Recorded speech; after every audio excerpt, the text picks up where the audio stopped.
It's time to pivot away from these relationship dynamics where people go out of their way to create obstacle courses.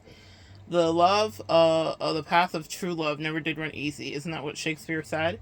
So love has its own complications, and interpersonal dynamics and learning the human curve ball of the variable, being that humans are the variable and the curve ball, that comes with its own weight.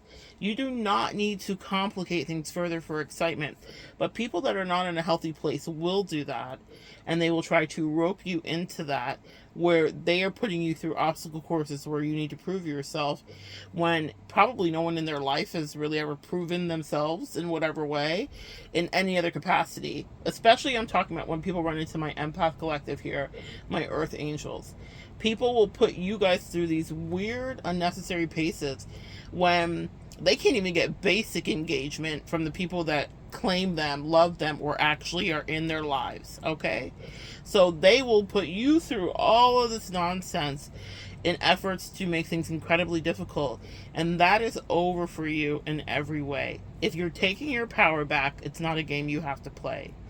You have had moments in your life where you can probably reflect on people doing that, creating things, picking fights, wanting you to prove that you have more of a bite, when you're like, yeah, I have a bite, but I've retracted that because I thought this is where the love was going to be at. I thought this is where things could be easy. I thought it was all about chemistry and meeting someone with whom, connected with me, and vice versa. But there are times in your life where you'll run into people that go out of their way to pick things apart or try to figure out what angle of people pleasing or what flavor you have or whatever it is. And when I reflect on the people that have put me through the most paces, there was people with, what would be the way to describe it? Unconscionable superiority complexes, incomprehensible superiority complexes, laughable superiority complexes.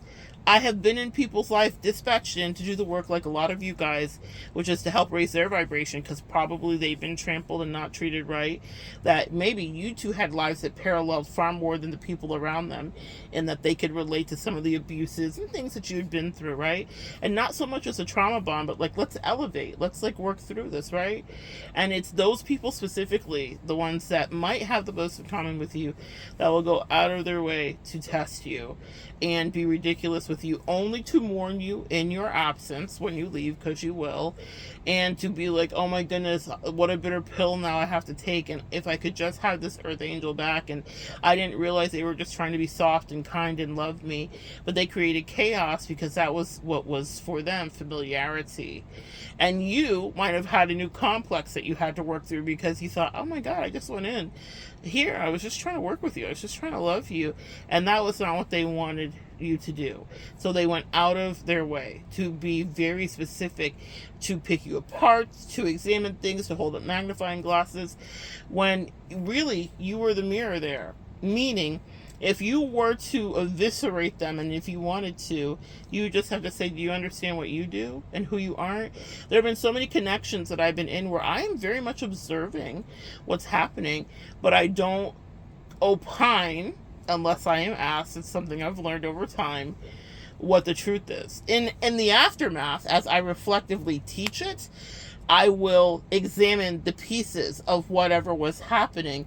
But while I'm in that relationship with that person, I let them be the one doing all of that weird projecting and whatever. And it's not just to say to be the victim or take it or be the doormat. It's because sometimes you're dispatched in is to do exactly that, to let them show their complete ass and see how they act, because a lot of people have a disconnect about how they show up in relationships or how other people perceive them in relationships. They think they're one way when actually it's a whole different other thing, and they are causing a lot of emotional dysregulation for people and are unsettling. They are not a comfort, they are not a helpmate, they are not a good partner in any way that they may think. They really are causing chaos and disruption. But for people that have ever brought you to the brink, I will tell you, just so that you can put your own soul at ease, it was people with whom really had incredibly low self-esteem And so they almost cloaked or overcompensated with weird superiority complexes. I remember having this happen to me with a very specific person, and y'all, the things that I have to say about this is not a lesson that I've taught here, but I remember thinking, how do I say this? I remember having thoughts because she was putting me through just unnecessary paces of what she could not to any other people. In fact, in her stories that she told me, it was other people that were always in group settings picking her apart or finding issues with her or whatever. Now that I understand her a little better in retrospect, I get it. I understand exactly why that happened. But the way that she was coming at my neck, it was exhausting and it was overwhelming and it was surprising and it was disorienting for me because I thought, where's all the superiority complex coming from? And so people, I guess, just like caste systems in their own mind, in as much as she didn't benefit from it in certain ways and had issues with how people had made fun of her in her younger days and whatever the case may be, she 157%, when she thought she could dominate somebody, she was like, oh, it's you, bitch, I'm going to dominate you. And she absolutely tried to dominate me in the way of her superiority complex. And it was a very weird thing because it was unwarranted. It wasn't really there. It wasn't earned. It didn't mean anything, and that's why it was almost amusing at times because I was like, you don't want to be mean to people, but I was like, she had no problem being mean to me, though. Does that make sense, guys? But I didn't want to tell her, like, bitch, get your life. Like, do you really understand what's really happening here? But that's what people will do. That's the whole thing about negging you. That's the thing. She was an incredible negger in that way, okay? She was big on her negging, probably because it happened to her quite frequently. But when she was put in a room with someone who was there to kind of raise her vibration, like many of you guys have been dispatched to do, she went out of her way to not only be unkind but also untrue. It was unfortunate, but now in reflection she'll realize it, because what happens when people get out of our energy once they're done playing in our faces and we've done the karmic races that we need to do with them is that they'll be around other people who are wildly inauthentic. And what happens when they're around you is they now can see it. Now they see it. Now they'll be able to see with clarity what you see so easily. For me, I just see it. I don't even want to see it sometimes, but I can see when people are full of shit. And so, and it's weird to me. Ever since I was a kid, I've been legit, and I just been looking around like, y'all can't tell that this is weird? Why is no one telling the truth here? What's happening, you know? And that will make people very uncomfortable. Very uncomfortable. Nevertheless, so they will go out of their way to be weird and neg you. And in that situation, I didn't want to like sun her, which would have been an easy thing to do comparatively in our life and lifestyles and our energy and in our experiences. I just let her be the asshole that she wanted to be, because that was karma that she did accrue. She was creating dharma in that moment with me. Instead of coming out of the karma that was really forecasted for her energy, she created a whole new slew of issues. Because when you come up against an earth angel and you go out of their way to be mean, then that you're not going to be living your dream. It's going to be a nightmare. I'm hearing Dreams and Nightmares by Meek Mills. I used to pray for days like this and times like this. People prayed for days to be in your energy, sis, and then when they got there, they acted a donkey and an ass. And I just laugh. I mean, like, literally, I'd be with people that were showing their ass, and I would just be like, wow. Reflectively, when you're out of this and when I'm away from you and I never will deal with you again, you will understand it fully. You will ingest it. You will take it in and realize how amusing. What a bout of entertainment. But for a while, some people can be dangerous in that way, especially if you haven't begun to self-regulate yourself. So that's something you need to work on doing so that you're not being, thrown around by someone else's energy who really actually feels intimidated by you. I didn't want to be mean to that girl, and I wasn't. And God bless me, because I was not. I never, said, get your life and you realize what's really happening here or whatever. I talked to her. I was kind. I asked her questions. I gave her exit opportunities as well. Various times where I was like, hey, if this isn't fit or if this doesn't want to work or whatever. But I was like, I'm not just gonna stay here while you treat me like shit, like, because it's weird. Because you wouldn't want this, and you wouldn't want this for anybody that you apparently love or allegedly love. But why would you treat someone that you prayed for like this? And it's because people get around you, guys, and they can easily become intimidated. So that weird superiority complex that they are not entitled to. Meaning, if I were to really lay out for you, I'm being very kind here, guys, the reality of that person's life. And I'm not talking about in any financial standing, but just energetically, as I was assessing it. I was assessing it more like a teacher. And so I remember just we were around each other quite often, and so just I would pay attention to other dynamics that were happening and whatever the case would be, and I would be like, and here you are with me, and this is how you treat me, but you cannot treat that other person that way, and you did not treat this other person that way, and you were mute, and mums is the word, when your mom called, or whatever the case, whatever it was. I could see all of that, like, nasty energy that she was so easily dispatching to me.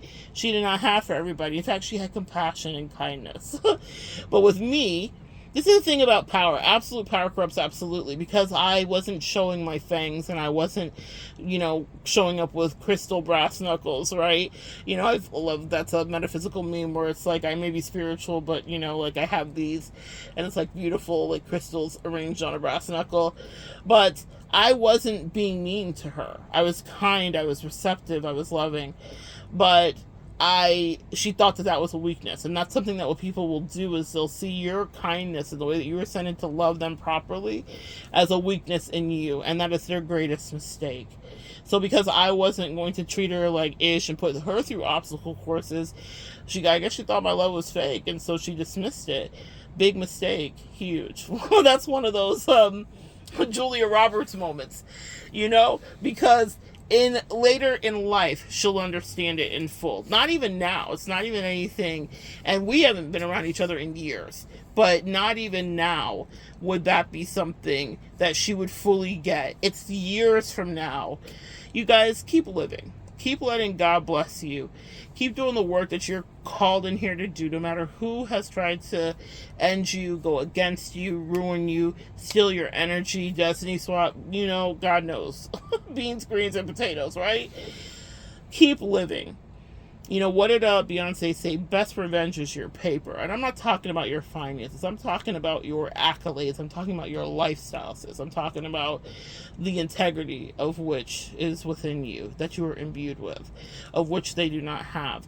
People like that will see eventually, because God has a way of making them see. Even if he's prying open their eyes, they will reflectively see. I remember years and years and years and years ago telling my twin upon my disembarkation, when I realized her malice and her evilness with me, I said, I painted a picture, and the picture was of someone watching, I thought it was a sunset. It's so funny. I'll see if I can find the picture.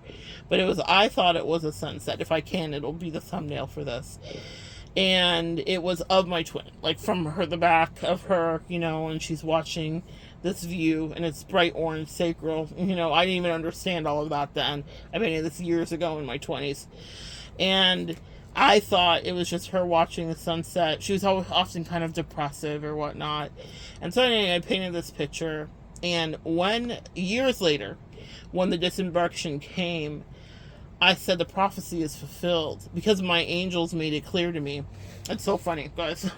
Do a little medicinal plant medicine, and you will see things a little differently. But I was doing some plant medicine of some kind, and I was at a friend's house who had actually come to an art show and bought that piece from me. And I hadn't seen the piece since whenever they bought it, maybe a year prior to.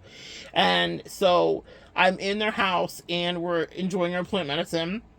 And my angels had me zone into that picture, and the relationship was over, and all of that. It hadn't yet fully ended, but I knew it was coming to an end, just as we do know things. And she also had the same thing, a very similar inappropriate superiority complex, considering her station in life. And so we may have been on the same platform at one time, but that's what happens, Earth Angels, is you are guided by the divine and you don't stay there forever. You don't have stations the way that other people do. Some people will never leave their station the way that you will. And so, in any case, she was in her station, but she had like this plateaued moment where she was siphoning my energy and feeling pretty good about herself and being a dick to me, and all of the kindness and sweetness that we had once shared had evaporated into the air. And so during that medicinal moment, my angel said, take a picture of it. And because I was a little bit inebriated, I took like several pictures, almost like in a quick still frame shot. And as I was looking at it, when I looked back later, the angel said to me, the sun is setting for her, but it's rising for you. And when I told her, when I was done with everything, I said, you evil bitch, you malicious, unkind witch, you literally did this on purpose. You went out of your way. The revelation sometimes will hit you when you realize the games people play. And because we had a relationship, I said to her the things that I might not say. The things I didn't say to these other people that I give examples about. I don't get that deep with them. They'll figure it out. But this was someone that I loved, someone that had my heart. Someone who went out of their way to break my heart apart.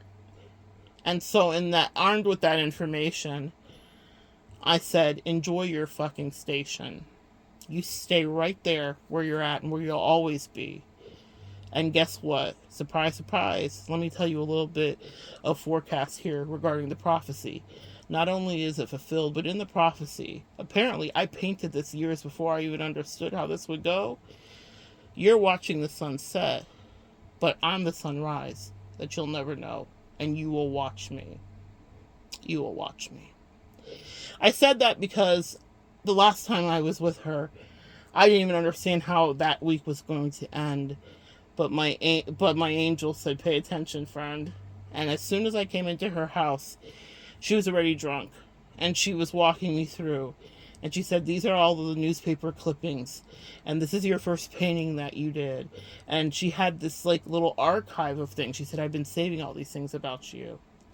She was already deep into the undertow of a volatile karmic relationship, and I was feeling it, but she had not confirmed it verbally. She was lying to me about it because she knew that if I knew, I would have left. I would not have been there. So she was trying to have her cake and eat it too. But it was her way, her higher self in her drunken state. What do they say? A drunk man tells no tales. She shared her truth, which is, I have always been keeping up with you in this way, even though she was dearly and deeply in my life, guys. So her telling me that wouldn't have been anything weird to me, but it was interesting that it was something that she didn't necessarily keep from me until it was our last days, because even if she didn't know it was our last days, I knew, and her higher self knew. Does that make sense? We are all working with spiritual energy, guys, so things will come through, even for people that you think are dense and are not as spiritual as you. And she was spiritual, so I knew that she knew in her higher self, in her sober state, that level of vulnerability would never have been said. That's why the angels allowed everything to go the way it did, because she wasn't in her head. And so she was sharing her heart with me, which is, I have loved you so deeply all of these years, and I keep up with you in this specific way that you wouldn't even know. Like, I knew she had mementos and things that I'd sent throughout the years, and we had a real connection and friendship and lovership and all the things. But in that moment, I remember thinking, even saving newspaper clippings, like, that was weird to me. And I'd even forgot about some of the things. She's like, this is your first thing, and this was your first this, and this was your first this, and this was this award you won, and this was this thing. And I was like, oh, wow. So when I knew it was time to take a bow, I remember saying to her, the prophecy is fulfilled. The picture is the prophecy. You will watch me. And that's what you need to know, collective, is that no matter whether you think people are watching or are not watching your trajectory, people are, especially if they considered you the underdog, especially if they had weird superiority complexes with you that were insane considering the station that they will remain at. That's the part that I love. Because I know with clarity, with absolute clarity, I can tell you what someone's life is going to be in 5, 10, or 3 years from now. And so, whew, man, especially for those that come against me, it's like I get an opening into a portal. I get to see differently, even than I might for a regular client, because they have a lot of energy invested into me with that malice and that unkindness. You have the same gift too. When people are trying to spite you, you're able to see what it is that they want, what it is that they're going to have, where they're going, how things are going to go down bad or up good. Doesn't mean everything's bad. They will have moments of happiness too. And you be the earth angel that you are. Never begrudge them the good things that will come through, because I promise you it's more dark days than it is good. Let them have their good. They would never wish that for you, but that's the difference between us and them, right? Let them have their moments of light. You know what the rest is, and the rest is an uphill fight. God bless. So in that moment, for that person, because we had a visceral, gritty relationship at that time, I said, I always thought I was watching the sunset, because when you were not close to me in my life, that's how I felt, and I painted what I was feeling. And it's so funny, I gold foiled the sun. I'm a Leo. And so that color means so much to me, but I just thought it was a moment of interest, because when I paint, I like to paint in 3D. I paint tactily, so I paint with items and not just with paint. And so I like the painting to come out of the page, come off of the canvas. And I was new at painting, so it wasn't very good.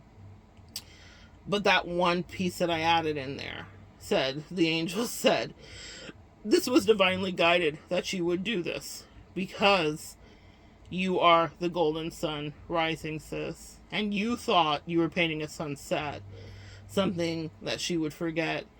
She couldn't forget you if she wanted to. She will wish for days where she could forget you, because the pain of losing you. When people are loved by you, earth angels, you need to understand something. I know it may just sound like some cocky shit, some peacocky shit, some Leo shit, but that's what I'm here for. For those of you that might need to borrow some of that energy, I've got it in plenty. I know how I love people. I know how I help them feel empowered. I know how I help them up level and accelerate. And so I'm so confident in what I offer in any connection that I'm in, that I feel bad for people when they want to betray me, because they've sealed their fate. The longing that they have, the way they will miss you, the way that they will long for you, because it is something to be seen. And that's what we do, earth angels, is we see people. We really look through the portal. We see who they are, who they aren't. We even see their scars. We see the ugly. We still love them in spite of that, with no judgment, really. And that's why when people come with those false superiority complexes, I'm always like, that's amazing, because I know how they'll long for you. For my clients that I counsel and they're like, but do they understand? Oh yes, trust me, they do. I'd never spoken to my twin like that. I was always passive and kind, supportive and nurturing. I allowed her to project all of her weird mother shit on me. I took all of that toxic energy, I transmuted it repeatedly, but in that moment the gloves were off, when I realized how maliciously and how unkind she had treated me, and I had no problem saying, enjoy the fucking prophecy. I painted it. That's how psychic you are, guys. I painted something years before it ever unfolded, and my angels through that medicinal journey had me look at it differently. They said, we guided you to paint this. We guided you to sell it to the person who bought it. We guided you to not think about it for a year and then be invited over to their house and then it's on the wall and they remind you of it. And we guided you to take the medicine you took so that you could take a different kind of look, because a new portal has opened, and that bitch is the one who shook. It was so powerful, guys. And I love my angels for that, because that's how they minister to my life. But in that moment when I was ready to disembark, I remember telling her that was the first part of the prophecy, but the rest has come to pass. And when she was showing me all the clippings and all the rest of it, I knew it was going to be her ass, not me, that was reflecting about her indecency. Some people will sit with deep regret about how they treated you. because once all the glitter is gone and all the distractions are gone, if you've ever been on a twin flame journey, very often people will be distracted away. It's a test. First, your angels are going to test, are they strong enough to be partnered with you? Is their self-esteem in the right place where they're not going to be triggered by you, starting to mount weird attacks with you, all the rest of it, right? And let's say that's something they pass. Then they're going to put other things that they may want. Maybe something that's their ideal. Maybe someone that they'll want to flirt with or be friends with that might have been someone that they salivated over when they were a teenager. So they're going to really go deep. And it might be something that they really wanted, and they'll be like, you can have it, it's right here in front of you, all you have to do is betray the earth angel, all you have to do is say fuck your twin flame, and whatever the case may be. And if they can't resist that temptation, then they will have that moment of happy, they get their light, but it is temporary, guys. So for those of you that are listening that are maybe going through that, I can speak from a place of calmness now, but I was just as upset as you. It hurt my feelings just as much, but I unfortunately also had spiritual insight that she would be tempted to touch the bait. She wouldn't be able to look away. Now, here's what happens with it on the other side, so you can know whatever it is that happened with that person that was so magical, that ripped them away from you, or that distracted you, or whatever third party. Sometimes it's not a lover. Sometimes it could be a friend. Sometimes it could be a hating ass mama. It could be a lot of things that get in the midst of a connection. But whatever it is, it will go right back to the lackluster interest that was there. This has happened to me time immemorial. I've had it happen with people I was really connected with, people that I was just dealing with, lightly talking to, people that I was in love with, whatever the case may be, people that I felt like I could have fallen in love with, you know what I mean? So I remember with one person that I felt like I could have fallen with, it was, she loved third parties, and so it was always some weird ass third party situation, but her mother was the biggest third party distractor, and she couldn't resist it. It was time for her to grow up. It's stuff that will be said to her repeatedly by other partners that she is with, and it was said to her before I was with her by other partners, but she just couched it as hating. I was like, no, sis, everyone's not identifying the same thing and we're all hating. People that have never met each other are not all hating. There is a core issue here, but you can either deal with it or you won't. And it doesn't mean leave your mom. It just means put boundaries up in a way that's healthy for you. That's the work that we are dispatched in to do, guys. People make it so extreme because people will villainize us and be like, oh my God, they're trying to ruin us. No, you just don't like that there would be a new way and a new law and a new order. Beyond that, guys, when people try to disorder you with their weird superiority complexes, you know, I'm not saying just let them, but you already know what the prophecy is. And if you think that they're not going to pay attention to you from their fucked up station that they relegated themselves to, when you are a lifeline and a handout. I want you to think about that Michelangelo painting, the hand of God, the finger of God touching. You are the finger. You have God energy coursing through your veins, and you're saying, do you want to stay where you are, or do you want to up level? I remember having a friend that I loved dearly, just loved her so much, and she was very miserable about her connection, and I would counsel her ad nauseum forever and ever, and I was in her life to wake her up. I was that finger of God touching her. The God energy in my body was touching her energy to say, sweetie, is this what you really want? And when it all was said and done, in fact, that station is where she wanted to stay, because doing the work of getting out of it was overwhelming to her. She'd make all the excuses in the world, and she was fully capable of it, meaning there are some people I counsel, some clients that financially cannot, are dealing with actual physically abusive partners. They are dealing with financial abuse. They have restrictions. She was so privileged. That's the blanket statement I could put over her. She was so privileged that her mind was the only thing that was hindering her from getting out of it. Because sometimes our familiarity and our comfortableness makes it as such. And I could see there was a moment of exit there, because I was dispatched to do that work, so my angel showed me she had an exit ramp, and instead what it stoked in her was jealousy. The idea that the exit could happen triggered her, and I thought, oh, that's the truth. You don't really want out, because something about this relationship validates you. Another message, go watch the other video I just uploaded, stop transmuting their energy. Sometimes people will pull you in their life to solve their problems, but really they just want to emotionally masturbate. And it was in that moment, I was like, oh, you like it here. I have been spending years giving you genuine counseling and whatnot, and she paid me for it too, so real talk, I'm gonna be fair as fair. She definitely would solicit me for readings and pay me properly, full price. She was really good about that, no matter how our relationship ended. I'll never tell that lie, that she did anything other than respect me when it came to the work that I did, and I was grateful for that. But even when, just out of our friendship, when I would just advise her on just friendship energy, because not everything was a reading, I was like, girl, you've been draining me all this time and you love it? You like it? You're never leaving because it terrifies you to leave, because there's a status symbol about being in that relationship for you that you don't think you can recreate. Now, I could see through the portal like many of you guys can see, and I knew exactly what would be in her destiny if she decided to leave. I saw how good it could be. I saw her being in a healthy, loving, mutually beneficial relationship with a man that valued her, but she didn't want it. And sometimes, guys, you can't want it for them. She wanted exactly what was comfortable for her because she got to be the savior in weird ways. Superiority complex for days with that one too. And she got to be the one lording over and being the one that was like the sanctimonious right one, I guess. If that's the station you want to be at, then do you. So stop wasting your time with people.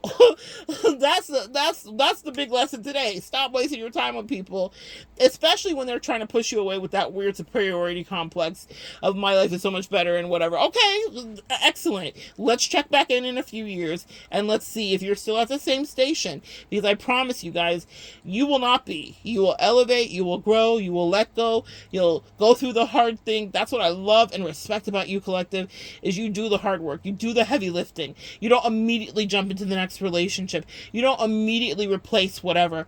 I didn't replace anything when I lost that connection specifically, which is when I left. I healed. I took a full year to be like, you know what?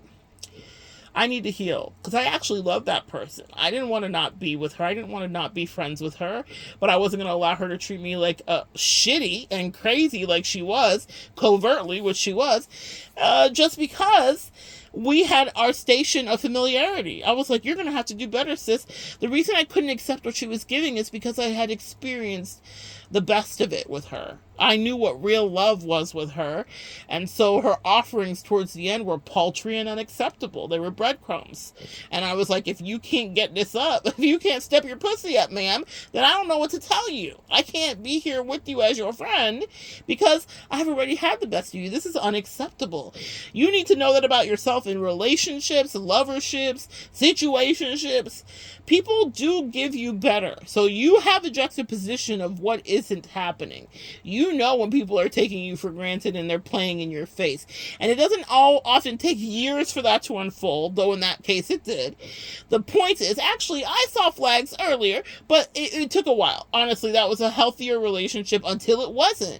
And that's the thing, guys. A lot of us stay in connections and stations because we're like, well, it was once healthy and they could get back to that. I guess she could. She might in the future value other friendships, but it's because we had an assignment where I was to teach her, don't take for granted who's standing in front of you. It wasn't that I didn't love her or that I didn't care about her, but I didn't miss her because I was like, I don't know what to miss because all you've been giving me in the lately is shit.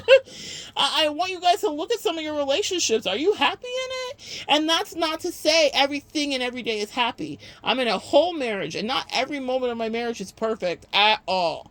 There are things that are here, that aren't here, that are missing, things I wish I had, things I don't have. But what I did do was articulate what the issue was and figure out how to fix it, how to outsource it, how to make myself happy. I love travel. My husband doesn't. Do y'all see me without a passport stamp? Oh, right. Exactly. That's what I mean. My husband does not want to travel. Does that mean that I sat home and rocked myself to sleep? No. I said, oh, okay. I'm getting a new suitcase color and I'm on the road again. That part. I meant that because that's what makes me happy, friends. And so you have to do the amendments in your relationship if you can. And if my husband was like, you can't travel, you can't leave, then I would not be with him. Does that make sense, guys? I'm not just telling you that. I'm not telling you to mess up your life or leave your friendships or leave your relationships. I'm saying make the adjustments that you can within them because, we're humans and that's a thing. You will have to compromise with the people you're in a relationship with. But if you can tell they're not trying to give you shit and they're not trying to help you, then You need to be able to outsource in whatever way you need to, or you need to be able to leave it and amend it so that it works for you. You have one short life. It goes by in the blink of an eye. Stop staying in these stations that are no longer serving you, and stop being in these relationships with people that are putting you through paces and weird superiority complexes. The way that I wish I could cuss out the person specifically that was such a powerful teacher to me, the way that I wish I could, but I didn't. I had the opportunity to when I was with her, let her know what a disappointment she was, but I didn't, because that wasn't my assignment. My assignment with her was to show her real love. But I was like, the audacity of you to think you could treat me the way you treated me, considering. I will not explain the considerations here. I will still remain a lady and an empress and a high priestess. But I was like, bitch, you fucking tried it. But guess who will make sure that it is known that she tried it? Every situation and every relationship, and people that just scream at her for no reason in her face. She lives in a big city, so there could be a crackhead on the subway that might cuss her out one day, and it might be a direct message that is channeled from the angels from me. Okay, that's how God works on your behalf, guys. Okay, so I know for a fact she'd be like, "What the fuck I do? Why? Who said that? Why you say fuck me for?" And it would be because God wanted her to hear that day, this is how you treated an earth angel when they were sent your way. And so I put the message in the crackhead to tell you, fuck off, sis. That part. It amuses me how people get handled when they're trying to manhandle you. She went out of her way to be diabolically rude in ways that she would never be to people in her life in the future. Ever. She will never. If she learned her lesson anyway, she will tighten up her energy. But it won't be an apology she ever has to give to me, because she went out of her way to do it and she knew what she was doing. That's the last thing I'll leave you with, guys. People know what they're doing. That's been a drumbeat this week with all of my clients. People know what they're doing. I remember having someone spin the block with me and be like, I want to be in a whole relationship with you. I like you. You're my soulmate. And we had like a little rendezvous, years before, no big deal. One of those moments, in our 20s. But they're coming to me, they're like, you're my soulmate, I'm in love with you, let's have this whole, relationship, I want to be your partner, blah, blah, blah, stop messing with these other bitches, you're going to get you killed, you're playing Russian roulette. That's what she specifically said to me. You're playing Russian roulette with all these crazy bitches, come back to the winning team. Like, you're used to having to do this and spend this and whatever, you're not used to being with a baller like me and a boss like me. She pitched me. Chef's kiss, business plan pitch. And I was like, this is interesting, and so let's see, I want to find out, let me see.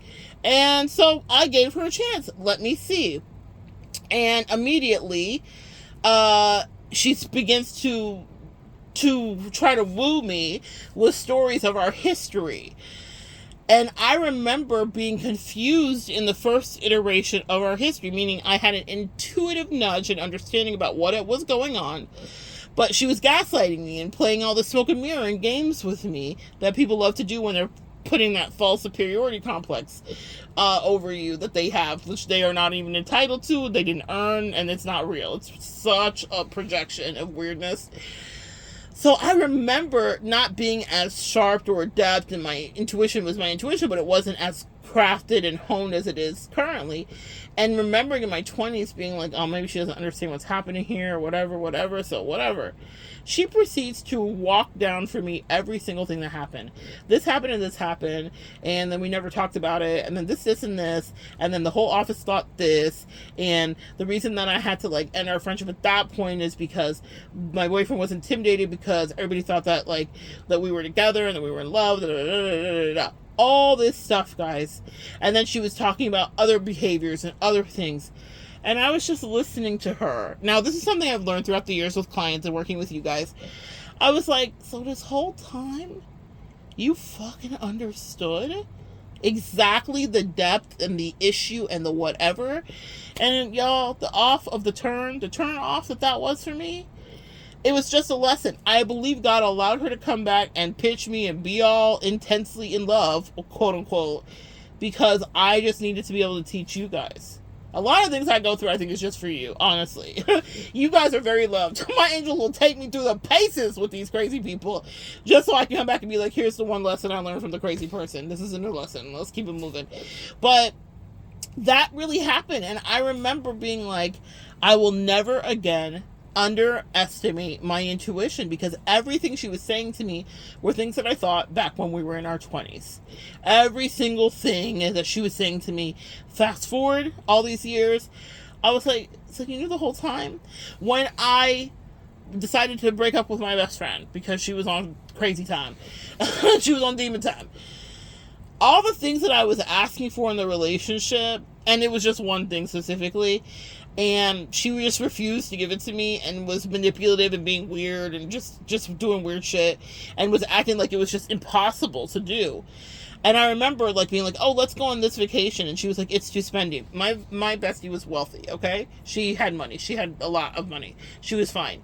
And I was the one actually scrambling to keep up with her when we began our connection, because I did not have money in that way where I could keep up. By the end of it, I was able to go on any vacation several times a year and do all that and thousands of dollars, but that was not how it began. So I had to work my ass off to be able to be in that bracket with her to be able to do that. But so I never told her no when I was like, girl, I'm gonna have to save for 6 months to be able to go on this trip. I was like, okay, let me see what I can do. And I figured it out, right? So I never told her no for things that were too spendy, and it wasn't too spendy. She spent far more money on far lesser experiences that I've been with her on. So I was like, girl, please. The issue was she just didn't want to do it for me. She just didn't fucking want to do it for me. She didn't feel like she had to. Now, when I started to branch out and travel with other people, travel with other soulmate people I was dating or friends or whatever the case may be, then all of a sudden, now nothing was too spendy. I remember her calling me one day and being like, let's go to Morocco. Like, East India is a big bucket list trip for me. Let's go to here. Let's go here. Let's go here. And then we can go to Hungary. She had mapped out a 13-day trip. This is a woman who did not want to be away from her, home base, which is fine. I had no qualms with that, for more than a few days at a time. And if she did, she wanted to have a fucking entourage, which I despise, of people with us. I hate it so much. I don't mind it once in a while, but y'all, if you ever get to know me, I am very much a one-person bestie or one-person, friend, soulmate partner. If there were a collective thing that we did, it'd be like everybody has their own separate rooms. Everybody's like I'm big on that. I'm big on like space and time. As an empath, I need it to decompress. But she doesn't like being by herself, so she needs to have 40,000 people there, and it just made me unnerved. I'm like, can we just go do something by ourselves? Like, this is insane to me. And so then she'd be like, yeah, and then she'd manipulate me, and then it would suddenly be a trip of 13. She'd be like, yeah, this is just me and you, girl. And I commit to it. I put my money on it. I pay for it. And then all of a sudden, it's literally 13 other people there. And she takes zero responsibility. So I was like, I'm out of this. I'm not doing this with you. But all of a sudden, when I was like, yeah, the relationship is over. I don't really feel like you can provide me with the thing that I'm needing from you. And I'm good. All of a sudden, now she could do all the things. All of a sudden, everything that I was saying to her was something that she had immediate clarity about. You guys get it? People know what they're doing. So the whole time she was playing in my face and talking shit, telling me it's too spendy.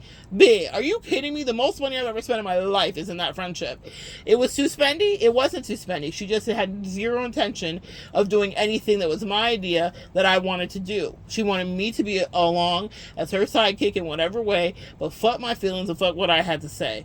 But when I was like, okay, I'm not doing this another day, and also I'll just do it with other people that actually are okay with doing exactly what I want to do, and not just that they had to go along with what I want to do.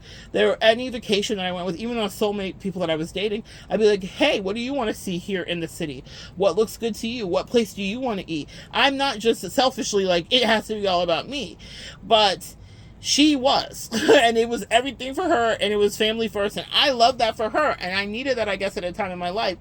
But I was like, you're not going to ever treat me right. You're not ever going to just make the sacrifice to give me the thing that I need when I go out of my way to sacrifice for you, when I did not have the money at all to do what you do, and I figured it out so that I could join you. I didn't tell you no, a hell no, and whatever.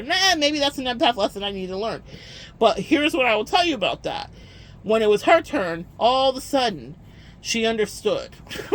Everything that I've been asking that she was being obtuse about, purposely obtuse about, and feigning ignorance. She one time told me she had Alzheimer's, early onset Alzheimer's, so that she wouldn't have to take accountability for being an asshole to me. All of the stuff that I understood, she was throwing at me. And I was like, no. I called it giving the puppy. In that relationship, we had a euphemism for when people blow you off, essentially, but then eventually they give you a puppy to say sorry. And at that time in our relationship, she was trying to give me the puppy. And I was like, I don't want the puppy.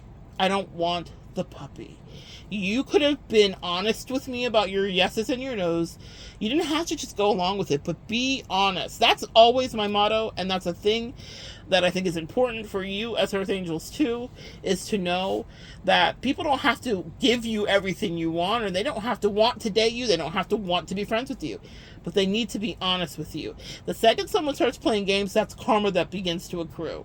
And it doesn't matter if you know it while they're standing in front of you that they're playing games. If their intention was malice, that's energy that will be revisited to them. There's no negotiations around it. It's exactly how it is processed karmically and cosmically. So she could lie to me all day and be like, I didn't mean to, but all of a sudden you know exactly what I need.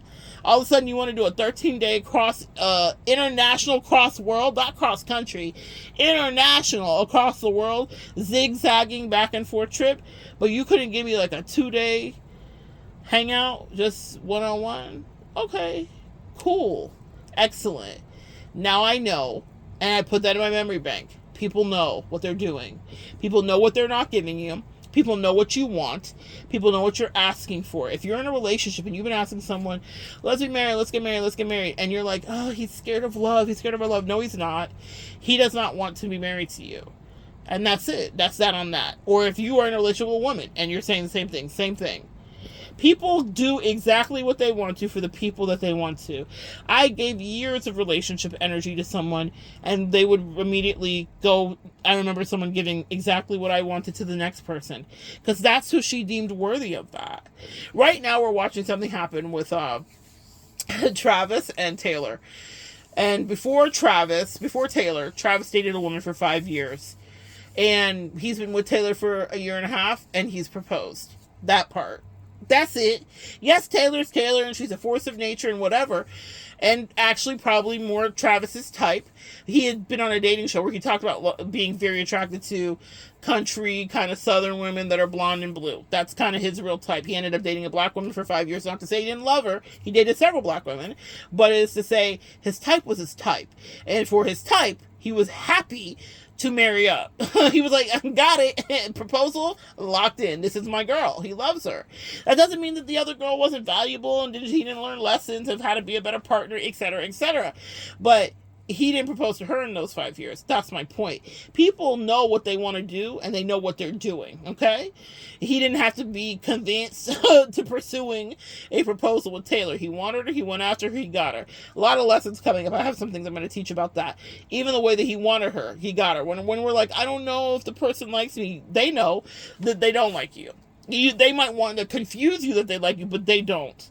And even when I've been in the confusion state, when I reflect back later, I'm like, oh, it was so clear they didn't like me. How did I miss that 4 times? Well, even when you're psychic, you're not exempt from going through life lessons. And trust me, I have.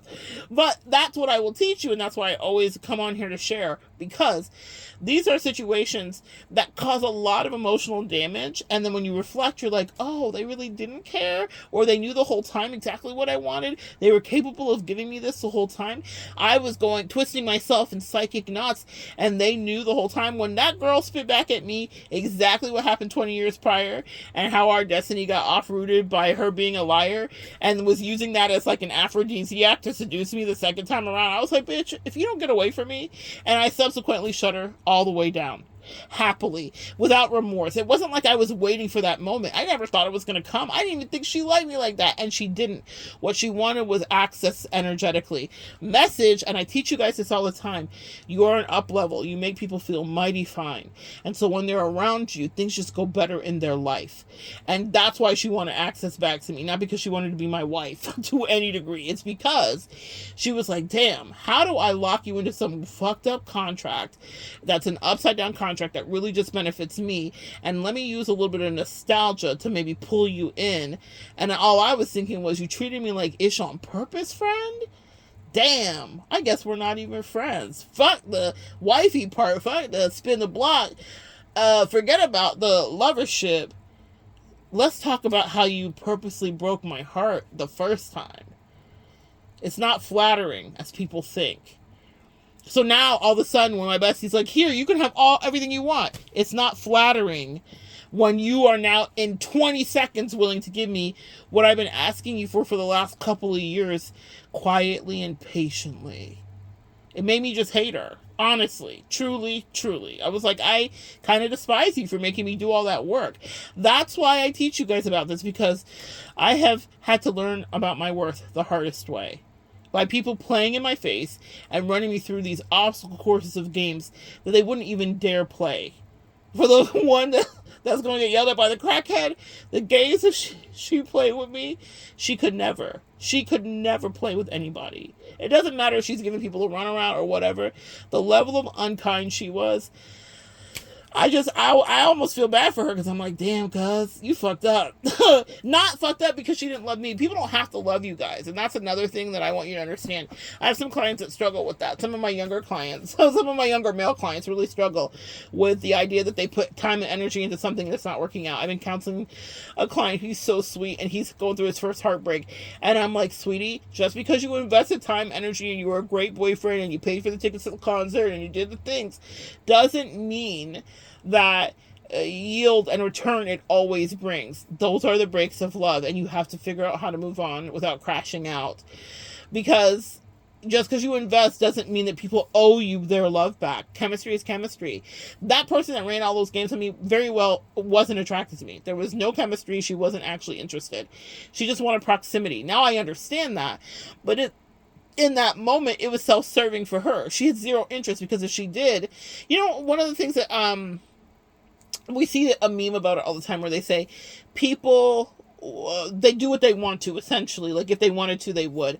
And also, people break rules for people that they find to be worth it. So whether it's in the realm of attraction or friendship or business.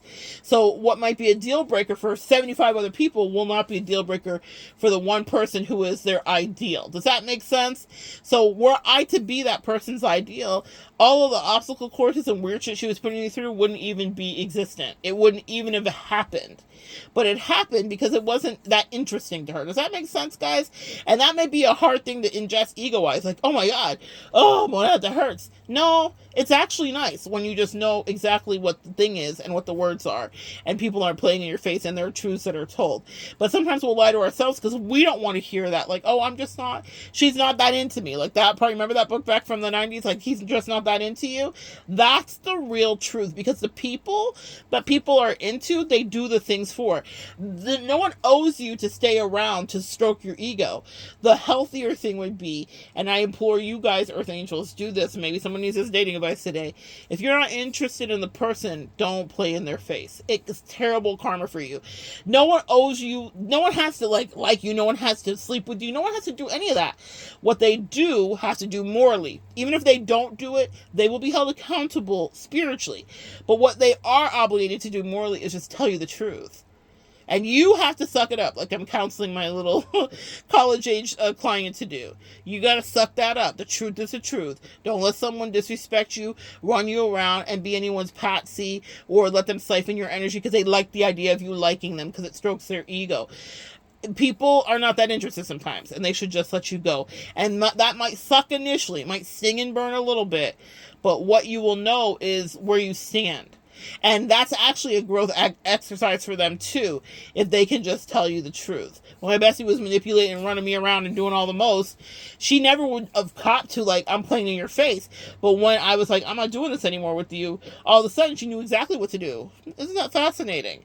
But she wasn't going to man up to just being like, I'm just fucking, playing with you because I like how you make me feel. I like your bestie energy. It feels good to me. It's juicy. I've never really had a friend like this. I'm hearing that song, Mr. Aladdin, da da da da da. It's Robin Williams. Never had a friend like me in Aladdin. That's who you are, guys. You're a genie. You're a genie in the bottle. And they didn't rub you the right way. Never had a friend like you. So many people have never had a lover like you. They've never had a friend like you. They've never had a business partner like you. They've never had a homie like you. They never had a family member like you. You show up integral in most of the things that you do. Maybe not all, because no one's perfect, right? But in most of the things you do, you show up integral and you tell the truth. If you're into someone, you are. If you don't like it, you don't. Your yeses are your yeses and your no's are your no's, and that's been hard earned, right?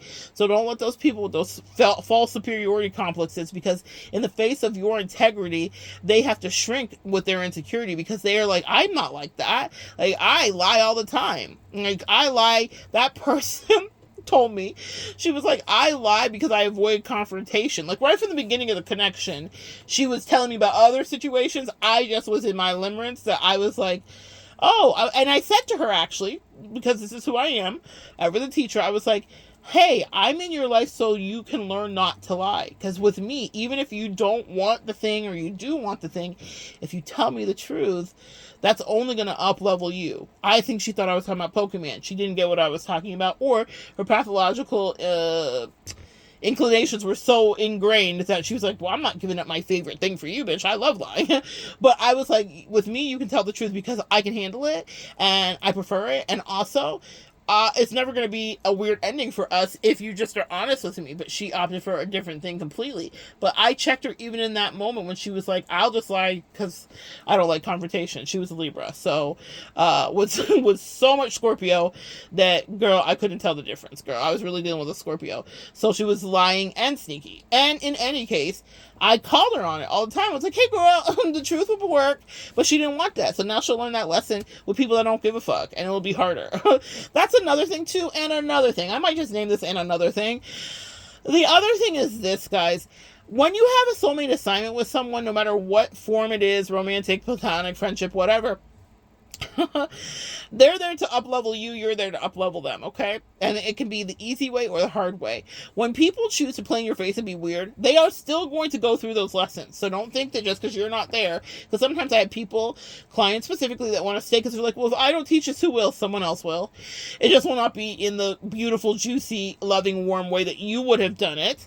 And you might not want to remove yourself because of your control issues. Message. That's something I had to face. But honestly, someone else will. They're going to get the lesson, and they're going to get the lesson not playing in your face. That part. Meaning, you're not supposed to stay sometimes. Sometimes you're just there to drop off the seed. Someone else is going to water it. Now, they may water it with a pressure washer because that person was a bitch, meaning it might peel the skin off of them when the next person comes to water it, but they're going to get the nutrients they need from the moisture and the liquids that come into them because another person was dispatched in to finish what you were sent in to do gently. Maybe they'll do it a little more unkindly and a little more roughly. And that's not what I want for them. That's just the reality of how it goes. If someone opts to forfeit your kindness and your love and your warmth, then what will happen is they will have the other lesson of it. They'll fall in love again. They'll be happy again. They'll move on again. So they think. And then they'll get whatever the lesson was that you were there to teach. Maybe the person now puts a weird superiority complex on them and they're jumping through obstacle hoops. Maybe they need your advice and they can never reach out to you. Maybe they think of you because they're sad, because they're down bad in some station in some weird upside down contract, and they remember the things you said. All the things you said running through my head. That's my band tattoo. Your energy is tattooed on them, but you did the work you're supposed to do. You don't have to stay there to handhold, especially, come on, man, especially when they're disrespecting you. There are some people that they were just a wonderful lesson for me to teach from.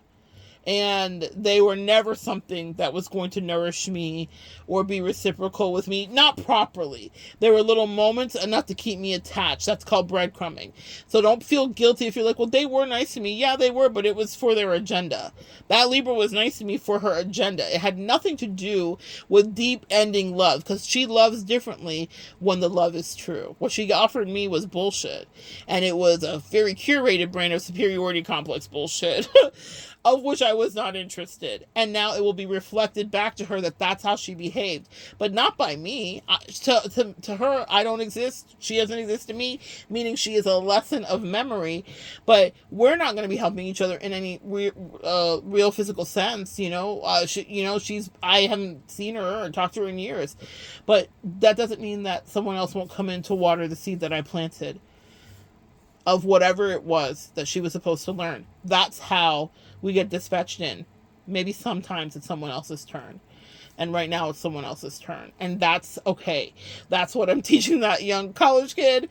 A couple of my college guys have a hard time with that. They have a hard time because men, you know, their possession. They're like, this is mine. I'm like, no. No one's yours. No one is ever yours. You have an experience with them for a time. And then you release them back to the streets, back to the jungles, back to wherever they go.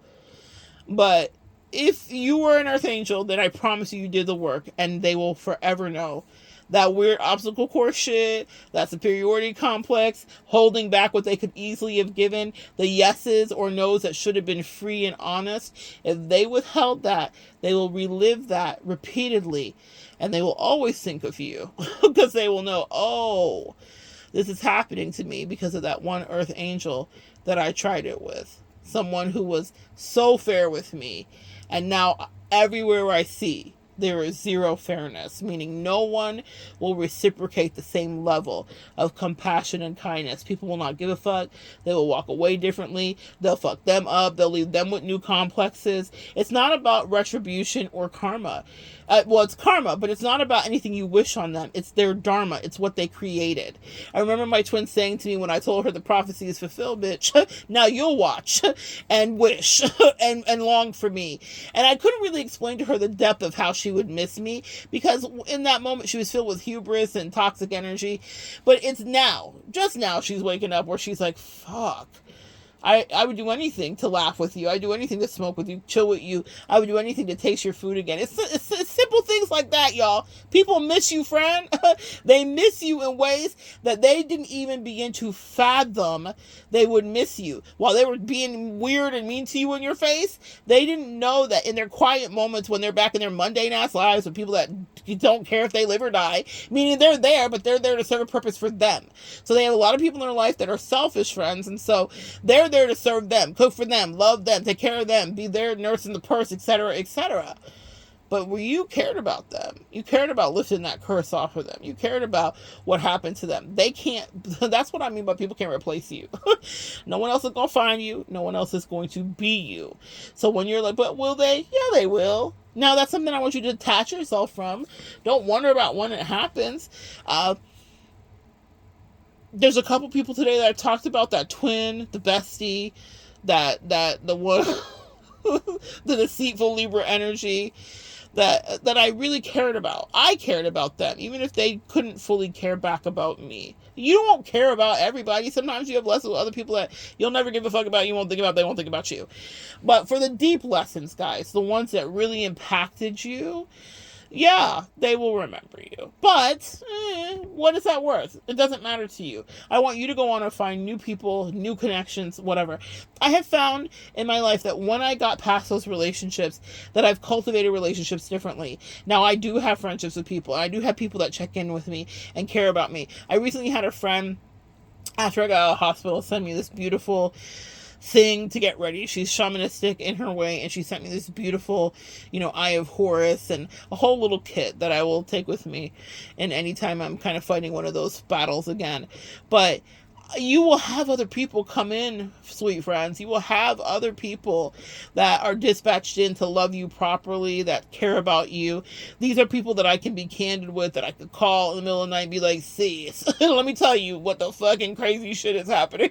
And shout out to her, because I have done that with her. These are people that will have your back. These are people that will not attack you. These are people that are secure, that work on their shadow, that have integrated. Sometimes you got to get people out of the way so that you can manifest in that type of energy. That doesn't mean that the people are perfect. That doesn't mean that they won't disappoint you. That doesn't mean that you won't disappoint them. But it means that you're now manifesting at a different level of authenticity. So the people that come in for you mean it. And I really believe that for a lot of us, there's a tribe assembling around you interpersonally. I'm not just talking about here parasocially, but you may have people starting to come into your life that are new forever people, right? And you didn't think that was going to happen. A year and a half ago, 2 years ago, when I was walking away from friendships and loverships, and I was ducking and dodging offers that I didn't even think would come from nowhere, I was like, what is happening? What light did I accidentally turn on that every freaking vampire, energy vampire within a 50-mile radius is like, Monette, we need your energy. And when I was batting all of that stuff away from me, I was like so sad and really lonely, because I thought, I've just spent years cultivating these relationships. I did not think this person was going to turn on me. I did not think this was going to end this way. I didn't think I was going to be repulsed by this person. I didn't think this person I was so attracted to was going to be someone that I would never want to see or talk to again.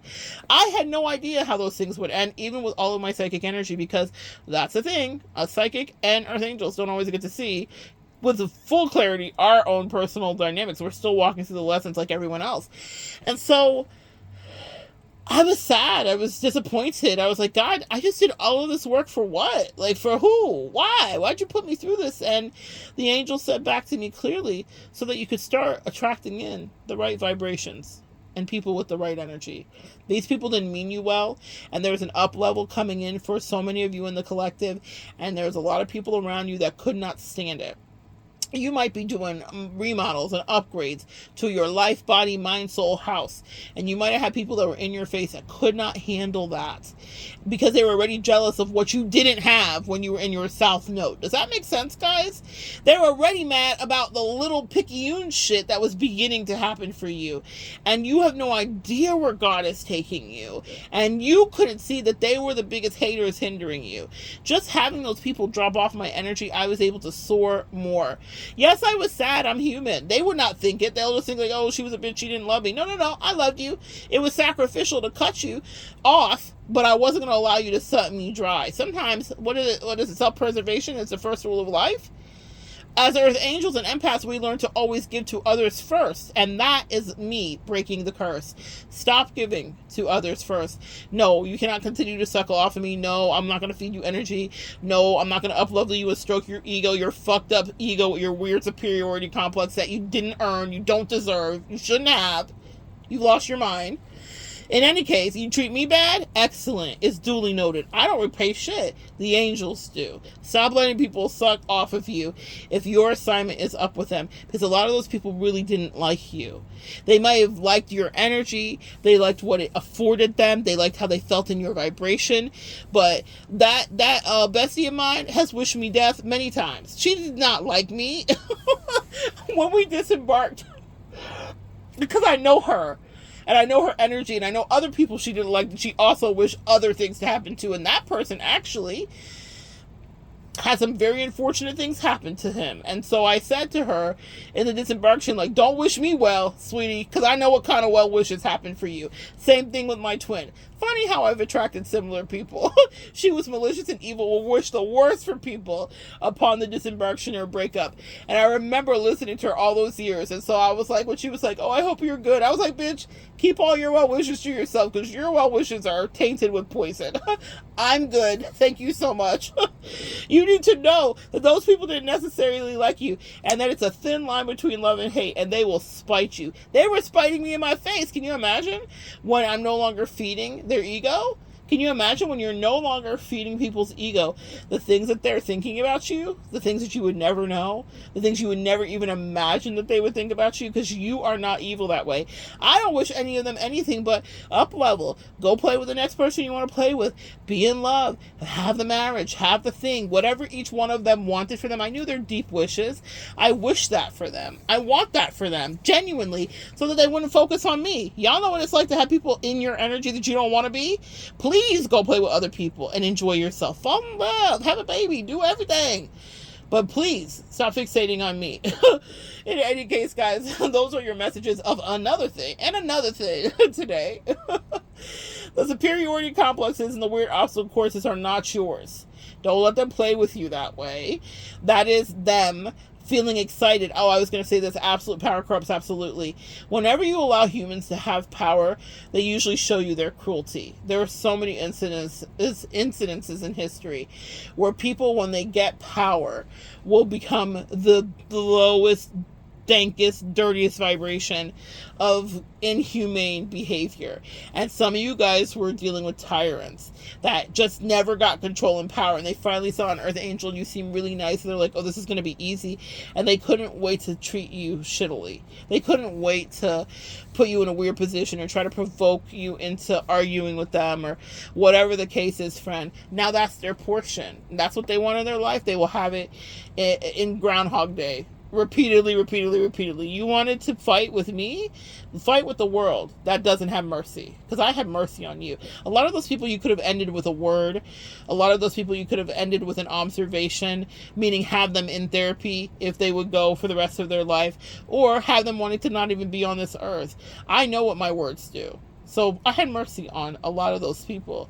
And I just said, God bless you. And I meant it. It wasn't a Southern bless your heart. It was like, I really hope God blesses you, because in my absence, you will fall apart. That part. You need to know who you are. Anyway, it's not fun when you're dealing with it. It hurts. It's uncomfortable. You will feel vulnerable. It's not to say that I felt so empowered in all those moments. My feelings were deeply hurt with some of those examples I gave you, especially the twin, the bestie. That shit hurt my fifis, man. It hurt my feelings, but I took my power back, and that's what you can do. You always have that option before you. Take your power back from those that are trying to siphon from you with their projections and their superiority complexes. When you stop being proximal to you is the first step of taking your power back. When you cut off access, that's the second step. When you maintain that access, that is the third and final step. And that's when whatever defects they were trying to project onto you reflect back onto them. With no one else there to blame and scapegoat, they have to deal with it. Who's looking in the mirror back at them? What are their friends and family saying about them? What's the observation about how cruel and what an asshole they are to everyone else around them, and why no one wants to be around them? And what issues they have with whatever the specific issue was with you? Were they mean? Did they gossip? Were they weirdly filled with a superiority complex? That was just ridiculous. Were they a gaslighter? Were they a liar? Now the rest of the world will reflect to them exactly what the issue is. That you were like, hey, can we deal with this? Can we clean this up? Can we put a little peroxide on it? Can we put a little iodine on this? Do you want to get the wound cleaned here, or do you just want to fester? Well, they wanted to fester. Now God will give them a whole pantheon of people who will make sure that they will deal with that wound in whatever way they need to. But let's say it's more medieval kind of medical care, where you were state-of-the-art Eastern medicine, but they didn't want to go in there. Acupuncture, cupping, oh, it's just weird. You're so weird. No, they didn't want to do any of that. They didn't want the best state-of-the-art care. They wanted medieval torture, no anesthetic, and that's what they'll get. I promise you, they get it. They get it. Now they get it. Anyway, come back and join me next time, guys. Lord, an hour and 12. All right. We need it. I have served for today. I'm now going to go work with clients. And hopefully they will care what I have to say. And thank you guys for sharing energy with me. Thank you for showing up. Thank you for listening to my and another thing. I hope you get some nuggets of wisdom from this. Leave below your comment of what is your takeaway, because this one, usually I'm more focused, but today the angels took me this away and that away. So anyway, we're back here. Come back and join me next time, guys. We'll continue to evolve together.